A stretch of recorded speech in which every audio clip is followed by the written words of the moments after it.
guys, Daddy will cook Pinaksiw. Hi, Daddy! See Daddy in 3, 2, 1. Here's our ingredients. First is ginger. We're going on the casserole. You have to put first the ginger, right? You know, basic lang, you know. Then I'm gonna put the Gigi. Right. See that perfectly.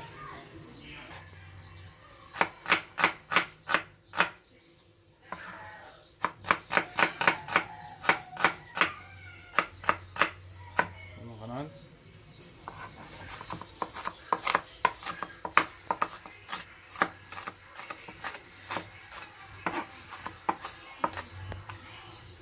Okay, after that, put here.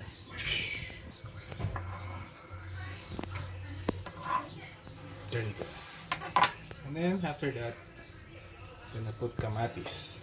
I don't know why this was chopped. It should be like this, so it will taste like hand. I believe this is only one kamatis.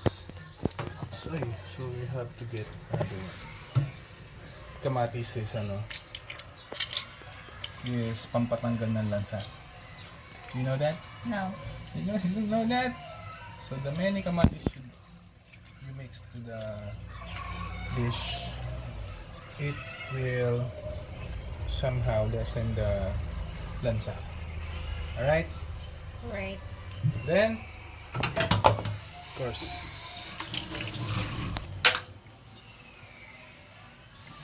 salt.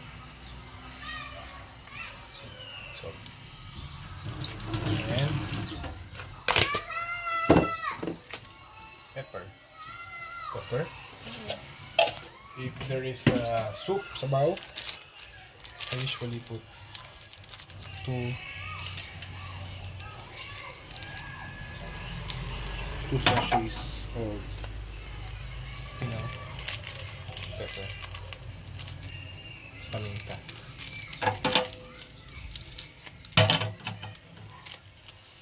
See that?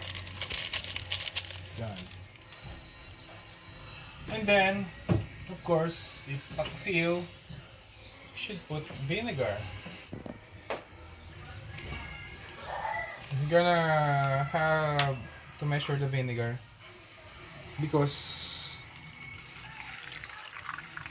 if you put like this, for example, this vinegar, you have to put the same amount of water. Understand? Okay.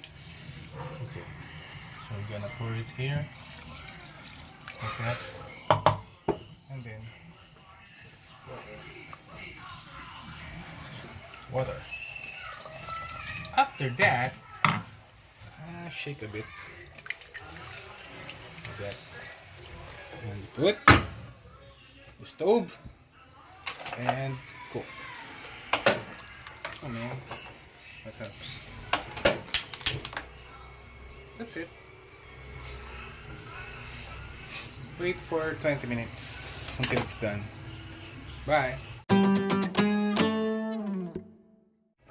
I put the vegetables like eggplant and carrots and simmer it for at least 5 minutes. See you later. Ito na.